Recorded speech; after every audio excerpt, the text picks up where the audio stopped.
తాకట్టులో ఉన్న మీ బంగారాన్ని విడిపించి ఆ రోజు ఆన్లైన్ రేటుకి మేము కొంటాం. Bhavani gold company. లలితా శాస్త్రము అంటే లలిత అమ్మవారి యొక్క 1000 నామములు. సహస్రము అంటే 1000 నామములు. ఇది అసలు మనం షార్ట్లో చూసుకుంటే లలిత అమ్మవారు తన సభలో తనలోంచి 8 శక్తుల్ని తీసుకొచ్చింది. వశిన్యాది దేవతలు అంటారు. వశిని, కామేశ్వరి, మోదిని, విమలే, అరుణే, జయిని, సర్వేశ్వరి, కౌళిని, 8 దేవతల్ని తన శక్తులు అనమాట. వారికి ఆదేశించింది, మీరు స్తోత్రం చెయ్యండి అని ఆదేశించింది. ఎప్పుడైతే వారి స్తోత్రం చేయడం మొదలుపెట్టారో వాళ్ళ నోటంపట వాళ్ళ శ్రీముఖం నుంచి 1000 నామములు వచ్చాయి. ఆ 1000 నామములే ఈ లలితా సహస్రనామములు. ఎప్పుడైతే వాళ్ళు అక్కడ స్తోత్రం చేశారో అక్కడ ఉన్న బ్రహ్మాది దేవతలందరూ కూడా ఆశ్చర్యపోయారు. ఆశ్చర్యపోయి అమ్మవారి దగ్గర చెప్తున్నారు, అమ్మా ఇది నామములు అన్నారు మీరు, ఈ నామముల్లో ఎంత పవర్ ఉందంటే ఆ పవర్ మేమే తట్టుకోలేకపోతున్నాము. ఇంత పవర్ఫుల్ నామములు, ఇది నామములు కాదు, ఇది మంత్రములు. ఈ మంత్రములు వెనకాల చాలా రహస్యం ఉంది అంటే అమ్మవారు అంటుంది ఇది నిజము.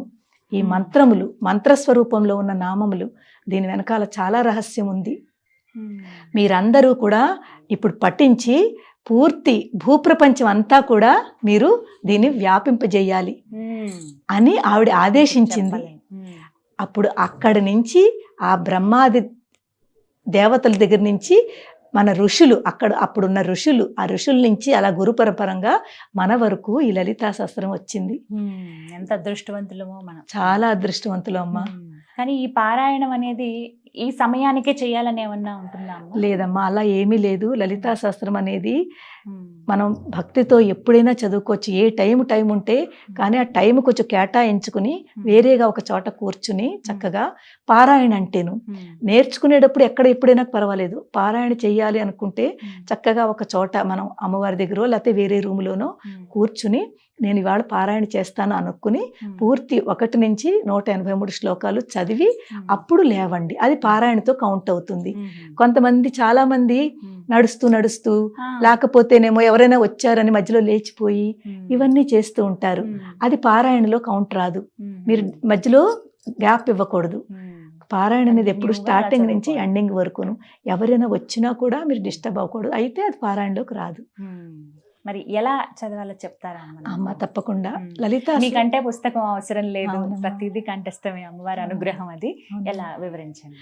చూడండి అమ్మా, లలితా శాస్త్రము చదివే విధానము అందరికంటే ముందు లలితా శాస్త్రం చదివేందుకు చాలా మంది భయపడతారమ్మా.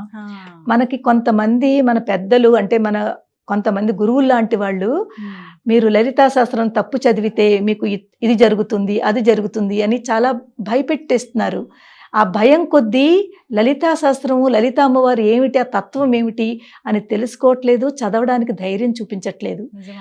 అలాంటి పరిస్థితిలో మేము ఈ 4 ఏళ్ల ఈ ఆన్లైన్ క్లాసెస్ ద్వారా వాళ్ళల్లో ఉన్న భయాన్ని పోగొడుతూ వాళ్ళకి చక్కగా లలితా శాస్త్రం ఎలా నేర్పాలి, ఎలా చదవాలి అని మేము నేర్పడం ప్రయత్నించాము. ఇందులో భయం పడకూడదమ్మా, ధైర్యం ఎక్కువ. అమ్మవారు అమ్మ అంటే మాతృ. మనం చిన్న తప్పులు చేసినా కూడా ఆవిడ క్షమిస్తుంది. ఆ భావనతో మనం చేస్తే కనుకైతే తప్పకుండా మనకి మంచి జరుగుతుంది. ఈ భయాన్ని భక్తి ప్రియా, భక్తి గమ్య, భక్తి వశ్య, భయాపహ అమ్మవారు చెప్తుంది. ఆవిడ భక్తికి ప్రియం పొందుతుంది. అలాగే ఏ భక్తితో మనం చేస్తామో భక్తికి వశం అయిపోతుంది. భక్తి వశ్య, భక్తి గమ్య, మనకి ఏదైతే కావాలో ఆ గమ్యానికి తీసుకెళ్తుంది. భయాపహ, మనలో ఉన్న భయాన్ని ఆవిడ పోగొడుతుంది. ఎప్పుడైతే భయం పోగొడుతుందో మనం అమ్మవారికి భయపడటం ఎందుకు చెప్పండి? ఏం పర్వాలేదమ్మా, ఇవాళ నాకు ఈ తప్పు వచ్చింది, రేపు ఈ తప్పు రాకుండా నేను కరెక్ట్ చేసుకుంటాను. మనం కరెక్ట్ చేసుకునేది మనలోనే కదమ్మా ఉంది. కానీ కావాలని ఇవాళ తప్పు చేసి మనం కరెక్ట్ చేసుకోకుండా, మనం ఎందుకు చేసుకోవాలని ఆలోచించకుండా కరెక్ట్ చేసుకోవాలి అని మనం ఒకటి మనసులో పెట్టుకోవాలి. అదే మేము క్లాసెస్లో చెప్తాము. ఇప్పుడు లలితా పరివార్ ద్వారా మాకు రోజు మార్నింగ్ 11 o'clock నుంచి 5 o'clock వరకు క్లాసెస్ నడుస్తూ ఉంటాయి. ఒకటి లలిత ఒకటే కాదు, సౌందర్య లహరి, శివానంద లహరి, విష్ణు సహస్రము, భగవద్గీత, రామాయణము. పిల్లలకైతే రామాయణం నేర్పుతున్నామమ్మా. పిల్లలకి చాలా అవసరము. రామాయణంలో చాలా క్యారెక్టర్స్ ఉన్నాయి. అవన్నీ తెలుసుకోవాలి వాళ్ళు. రాముడు అంటే ఏమిటి, రావణుడు అంటే ఏమిటి, లక్ష్మణుడు అంటే ఏమిటి, త్యాగం ఎలా చేస్తారు, ఇవన్నీ పిల్లలకి తెలియాలి. అలా పిల్లలకి అన్ని నేర్పిస్తున్నారు. ఇప్పుడు లలితా శాస్త్రంకి వచ్చేసరికి ఇందులోనమ్మా లలితా శాస్త్రము చదివే ఒక పద్ధతి ఉంటుంది. ప్రతి లైన్లోనూ కొన్నింటలో 3 నామాలు ఉండొచ్చు, కొన్నింటలో 5 నామాలు ఉండొచ్చు, కొన్నింటలో 1 నామం ఉండొచ్చు. ఆ నామములు ఎలాగైతే మనకు అలా అక్కడ ఉందో, ఆ లైన్లో ఉందో దానిని, ఆ నామాన్ని మనం అక్కడ అలాగే చదవాలి.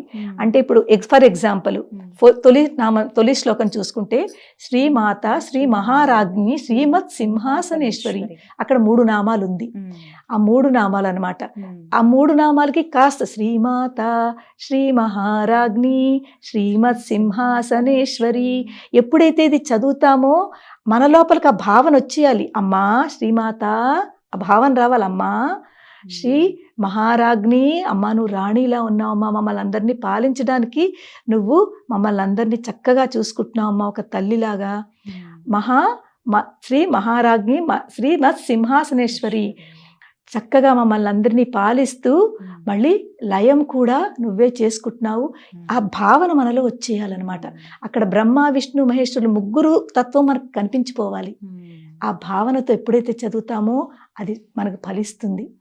తర్వాత ఈ లలితా శాస్త్రంలోనమ్మా 1 నామం ఉండే నామాలు ఉన్నాయి. ఎక్కడి నుంచి అంటే మనకి రాగస్వరూప పాషాఢ్య క్రోధాకారాంకుశోజ్వల మనోరూపేక్షు కోదండ పంచతన్మాత్ర సాయక, ఇవన్నీ ఒక సింగల్ నామములు. అక్కడ మధ్యలో బ్రేక్ చేయకూడదు. చాలా మంది ఏం చేస్తారంటే మధ్యలో బ్రేక్ చేసి దీర్ఘాలు తీసేస్తారు. అష్టమి చంద్ర విభ్రాజ దళిక స్థల శోభిత, అమ్మవారి యొక్క నుదురు అష్టమి చంద్రుడిలా ఉన్నాడు అని ఆ నామం తలుచుకుని వెంటనే ఇది గుర్తొచ్చేయాలి. అక్కడ అష్టమి చంద్ర విభ్రాజ అని దీర్ఘం తీస్తారు. దీర్ఘం తీసేసరికి అది మీనింగ్ మారిపోతుంది. ఇలాంటివి చాలా నామాలు ఉన్నాయి. మధ్యలో దీర్ఘాలు తీయడం కానీ బ్రేక్ చేయడం కానీ అవి తెలుసుకోవాలి. అది మేము నేర్పుతాము. అమ్మా ఇక్కడ ఇలా పలకాలి. అలాగే కొన్ని చాలా ఇంపార్టెంట్ నామాలు ఉన్నాయి, తప్పి చదివితే దాని మీనింగ్ మారిపోయి అమ్మవారిని నిందిస్తున్నట్టు అవుతుంది. అమ్మవారి స్తోత్రం చేస్తున్నాం అంటే అమ్మవారిని స్తుతిస్తున్నాము. అదే నామం తప్పు చదివితే అమ్మవారిని నిందిస్తున్నాము. ఫర్ ఎగ్జాంపుల్ మీకు 51వ నామము. 51వ నామం చూడండి. దుష్ట దూర దురాచార శమని దోషవర్జిత, అక్కడ దుష్ట దూర 1 నామము, దురాచార శమని 1 నామము. కానీ చాలా మంది అమ్మా ఇక్కడ దురాచార శమని అలా చదువుతారు. అంటే అక్కడ ఏంటవుతుంది, దురాచార శమని అన్న దానికి అర్థం ఏంటంటే మనలో ఉన్న దురాచారాలని అమ్మవారు తీసేస్తుంది అని మనం స్తుతిస్తున్నాం అమ్మవారు. దురాచార శమని, మనలో ఉన్న దురాచారాలని ఆవిడ తీసేస్తుంది, తీసేయమని ప్రార్థిస్తున్నాము. అదే విడతీస్తే దురాచార అంటే అమ్మవారిని, అమ్మ నువ్వు దురాచారురాలు, నింద, అక్కడ అమ్మవారికి నింద జరుగుతోంది. శమని తర్వాత తీసుకొస్తున్నారు, ముందు దురాచార, అది చాలా తప్పు. ఇలాంటివి చాలా ఉన్నాయి, కలిపి చదవాలి. అలా చదివితే మనకి ఆ ఫలితం దక్కుతుంది. మీరు 999 నామాలు చాలా బాగా చదివారు, ఈ 1 నామం తప్పు చదివారు, మీకు అంతా మిగిలిందంతా కూడా ఫలితం దక్కదు. అమ్మవారు మనని పనిష్మెంట్ ఇవ్వదు, ఏమి చెయ్యదు మనకి. కానీ మనం ఇంత కష్టపడి ఇంత చదివిన తర్వాత అమ్మవారిని మనం ప్రార్థిస్తున్నాము, అమ్మ మాకు చక్కగా ఆరోగ్యంగా ఆనందంగా ఉంచు అని. ఇంత చదివిన తర్వాత ఆ తప్పు చదివితే ఆ ఫలితం దక్కదు, అంతకంటే ఏం కాదు. భయపెడుతున్నారు అందరూ. చాలా మంది శిక్షిస్తుంది, నెగిటివ్ ఎఫెక్ట్ ఉంటుంది ఖచ్చితంగా అనే మాట విన్నాం చాలా చోట్ల. అవునమ్మా, అలా ఉంటుందా? అసలు లేదమ్మా, అస్సలు నెగిటివ్ ఎఫెక్ట్ ఉండదు. కానీ మనం తెలుసుకుని ఈ లలితా శాస్త్రం అనేది గురుముఖంగా నేర్చుకోవాలి. గురువు మీకు చెప్తారు ఇది ఇక్కడ కరెక్ట్, ఇది ఇక్కడ రాంగ్. ఒకవేళ చక్కగా నేర్చుకోవాలనుకుంటే ఎన్ని రోజుల్లో వస్తుందమ్మా? మాది 2.5 months పడుతుంది మాకు నేర్పడానికి. ఈ లలితా శాస్త్రం నేర్పడానికి 2.5 months మేము చదివిస్తాం అనమాట. నేర్పడం అంటే చెప్పేయడం కాదు. చాలా మంది చూడండి, ఇప్పుడు బోల్డ్ అని ఆన్లైన్ క్లాసెస్ ఉన్నాయి. చాలా మంది మా దాంట్లో జాయిన్ అయిన వాళ్ళు అక్కడ సాటిస్ఫైడ్ లేక ఇక్కడ జాయిన్ అవుతున్నారు. అంటే వాళ్ళు ఏంటంటే చెప్పేస్తారు, చెప్పుకుంటూ వెళ్ళిపోయి మీరు ప్రాక్టీస్ చేసుకోండి అంటారు. మేము అలా కాదు, మేము వాళ్ళందరి చేత క్లాసులోనే చదివిస్తాము. మా మెంటర్స్ ఎంత మంచి మెంటర్స్ అంటే ప్రతిదీ గంట క్లాస్ చెప్తారమ్మా. మొత్తం 15 మంది మెంటర్స్, వేరు క్లాసెస్ లో వేరు మెంటర్. ప్రతి క్లాస్ కి 2 ఉంటారు, అడ్మిన్ మెంటరు. అందరూ చూసుకుంటూ ఉంటారు. ఇలా మేము చదువుకోవాలి. చెప్తాం అన్నమాట, ఇక్కడ తప్పు, ఇది ఇలా చదవకండి అమ్మా, ఇలా చదవండి అమ్మా, వాడికి వచ్చే వరకు చెప్తాము. 3-4 టైమ్స్ ఎక్స్ప్లెయిన్ చేస్తాము. మీ దగ్గర ఏ ఏజ్ వాళ్ళు నేర్చుకుంటున్నారమ్మా? ఇప్పుడు ప్రస్తుతము అంటే 16 ఇయర్స్ అబోవ్ వాళ్ళందరూ ఉన్నారు. పెద్దవాళ్ళు కూడా అన్నమా 70 ఇయర్స్ అబోవ్ వాళ్ళు కూడా ఉన్నారు. వాళ్ళకి ఇప్పుడు తెలుస్తోంది, అయ్యో ఇంతకాలము మేము చాలా తప్పులు చదివామే, మాకు తెలియక ఇప్పుడు మీ దగ్గర జాయిన్ అయిన తర్వాత మాకు మా తప్పులు తెలుస్తున్నాయని అందరూ కూడా ఆశ్చర్యపోతున్నారు. సమయం అమ్మా? సమయము గంట సమయం, రోజు గంట. మండే టు ఫ్రైడే ఉంటాయి క్లాసెస్. ప్రతిరోజు గంట క్లాస్ ఉంటుంది. ఏ టైంకి? ఇప్పుడు బ్యాచ్లు కూడా 2 బ్యాచ్లు. ఒక్కొక్క బ్యాచ్లో నేను 4 అంటే ఒక్కొక్క గ్రూప్లో 5 బ్యాచ్లు తీసుకుంటాను నా ల్యాప్టాప్ నుంచి. ఈ ఒక్కొక్క బ్యాచ్లో 70-80 మెంబర్స్ జాయిన్ అవుతున్నారు. అంటే ఇంచుమించు 4 బ్యాచ్లు అంటే 280 మందికి ఒక టైం, 11 to 12. అదే మళ్ళీ 12:30 to 1:30 కూడా లలిత ఉంది. ఎందుకంటే దీన్ని నేర్చుకునే వాళ్ళు చాలా మంది అమ్మా. ఈ రోజుల్లో చాలా మంది చూస్తున్నాం, మన తెలుగు వారు ఎక్కువగా. ఎప్పుడైతే ఇది తెలుస్తోందో వాళ్ళకి తప్పులు చదువుతున్నామని అందరూ జాయిన్ అవుతున్నారు. వాళ్ళే అంటున్నారు, అమ్మ మేము ఎన్ని తప్పులు చేస్తున్నాము అని. సెకండ్ బ్యాచ్ లో కూడా 50 to 60 మంది ఉన్నారు. అక్కడ కూడా 3-4 బ్యాచ్. ఇలాగా నేను చెప్పుకుంటూ వెళతాను. మా మెంటర్స్ అందరూ కూడా నేను లీవ్ అయిన తర్వాత నాకు ఇంకో క్లాసెస్ ఉంటుంది, వాళ్ళు వాళ్ళ చేత చదివిస్తూ ఉంటారు. ఇది మా రొటీన్ అన్నమాట లలితా పరివారు. ఉదయం 11 గంటల నుంచి సాయంత్రం 5 గంటల వరకు వేరు క్లాసెస్ వేరుగా ఉంటాయి. ఒక్కొక్కరికి గంట మాత్రం, గంట. అంటే ఒక్కొక్క బ్యాచ్ కి గంట. ఈ విధంగా చాలా ఇప్పుడు చెప్తేనే నాకు చక్కగా ఆసక్తి వస్తుంది. ఎలా చెప్తున్నారని ఈసారి మీ ద్వారానే నేను ఖచ్చితంగా నేర్చుకుంటాను. తప్పకుండా.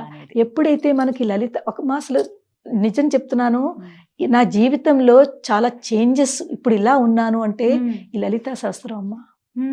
మీరు చెప్తే నమ్మరు. ఈ లలితా శాస్త్రాన్ని నేను ఎంత గట్టిగా పట్టుకున్నానంటే దాని తత్వాన్ని తెలుసుకుని, అమ్మ ఏమిటి, ఎందుకు, నేనేమిటి, నేనేం చేస్తున్నాను అంటూ ఆ తత్వాన్ని పట్టుకుని నన్ను నేను అమ్మతో కనెక్ట్ చేసుకుంటూ ఈ లలితా శాస్త్రం అర్థం చేసుకుంటూ ఎప్పుడైతే నేను చదవగలిగానో అప్పుడు నిజంగా నాకు అప్పుడు అనిపించింది, ఆహా ఇది కదా అని. ఆ అమ్మవారే నన్ను ఇక్కడ వరకు తీసుకొచ్చింది. నిజంగానే ఈ లలితా శాస్త్రమే నన్ను ఇంతవరకు తీసుకొచ్చింది. ఎన్నిసార్లు చదువుంటారమ్మా ఇప్పటిదాకా మీ జీవితంలో? నేను ప్రతిరోజు నిత్య పారాయణ నాది. ఎన్నిసార్లు అయిపోయిందో అయితే? ఒక్క రోజు కూడా మాననమ్మా. రోజు ప్రతిరోజు కంపల్సరీ. అది లేకపోతే నాకు ఏ రోజైతే చెయ్యనో మీకు ఇంకా నోటికి వచ్చేసింది కదా పూర్తి. అది బై హార్ట్ ఉంది. నిన్న పొద్దు ఎర్లీ మార్నింగ్ బయలుదేరాలి కదా, కొంచెం టైం పడుతుందని గణేష్ని పెట్టాను. గణేష్ పూజ అంతా అవుతోంది. లలితా శాస్త్రం చదవడానికి టైం దొరకలేదు. ట్రైన్లో కూర్చొని చదువుకున్నాను. ఎందుకంటే బాగుండదు, మనకే అనిపించేస్తూ ఏదో తెలిసిపోతుంది, ఒక వెలితి కనిపిస్తూ ఉంటుంది, అమ్మ గుర్తు చేస్తుంటుంది. అప్పుడు అమ్మయ్య లలిత చదువుకున్నాను, ఆనందం అన్నమాట. అది కూడా నేను అర్థం చేసుకుంటూ కళ్ళు మూసుకుని అమ్మ తత్వాన్ని చూస్తూ ఉంటాను. చూసి ఏ నామం వచ్చిందో అది నాకు అక్కడ అర్థం అవ్వాలన్నమాట. అర్థమయ్యి ఆ తత్వాన్ని నాలో కనెక్ట్ చేసుకుంటాను. ఇక్కడ ఉన్న ఆత్మని, అక్కడ ఉన్న అమ్మవారి పరమాత్మని రెండింటిని కనెక్ట్ చేసుకుని చదువుతూ ఉంటాను. ఒక్కొక్కసారి చదువుతూ లోపలికి వెళ్ళిపోతాను, ఇన్వాల్వ్ అయిపోతాను. అంటే మనకి అంతర్ముఖ సమారాధ్య బహిర్ముఖ సుదుర్లభ.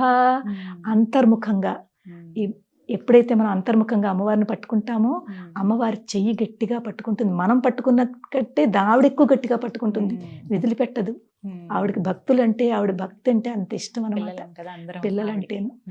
ఆ అమ్మవారు ఇచ్చిన అదృష్టము నాకు నిజంగా అదృష్టంగా భావిస్తున్నాను. అలాగే సంతోషం మీరు ఇంత చక్కగా విడమర్చి చెప్పారు. మనం ఇప్పుడు టైం వల్ల ఆగాల్సి వచ్చింది. అవునమ్మా. మరొక వీడియోలో పూర్తిగా లలిత అసలు ఏ విధంగా చదవాలనేది లైవ్ లో మనం నేను నేర్చుకుంటానమ్మా, నాకు నేర్పించండి. తప్పకుండా. చాలా సంతోషం మీరు రాయ్పూర్ నుంచి ఇక్కడికి రావటము చాలా ఆనందాన్ని ఇచ్చింది మాకు. అది అమ్మవారే స్వయంగా వచ్చారని భావిస్తూ ధన్యవాదాలమ్మా. శ్రీమాత్రే నమః. అందరూ ఆరోగ్యంగా ఆనందంగా ఉండాలని నేను ఆ లలిత అమ్మవారిని ప్రార్థిస్తున్నానమ్మా. ధన్యవాదాలు. విన్నారు కదా, లలిత ఎలా చదవాలనేది ఒక సూచికగా కేవలం తెలియజేయాలనే ఉద్దేశంతో ఈ కార్యక్రమం అండి. రాయ్పూర్లో ఉంటారు అరుణ పేరే గారు. మీకు వీరి వాట్సాప్ నెంబర్ ఏదైతే గ్రూప్ జాయిన్ అవ్వాల్సి ఉంటుందో ఆ లింక్ అనేది నేను మీకు ఇస్తానండి. ఇచ్చి మీలో ఎవరైతే ఆసక్తి ఉంది, నిజంగా నేను లలిత చదవాలనుకుంటున్నాను, తప్పులు లేకుండా ముందు నేర్చుకోవాలనుకుంటున్నాను పారాయణం కంటే ముందు అనుకున్న వాళ్ళు మీరు కూడా జాయిన్ అవ్వండి. ఉదయం 11 గంటల నుంచి 5 గంటల వరకు మీరు ఫ్లెక్సిబుల్ టైం చూసుకోండి. ప్రతిరోజు ఆ టైం 2.5 నెలలు పడుతుంది దగ్గర. అంటే ఒక 75 రోజుల వరకు సమయం పడుతుంది. కాబట్టి పూర్తిగా మీరు ఎటువంటి తప్పులు లేకుండా నేర్చుకోండి.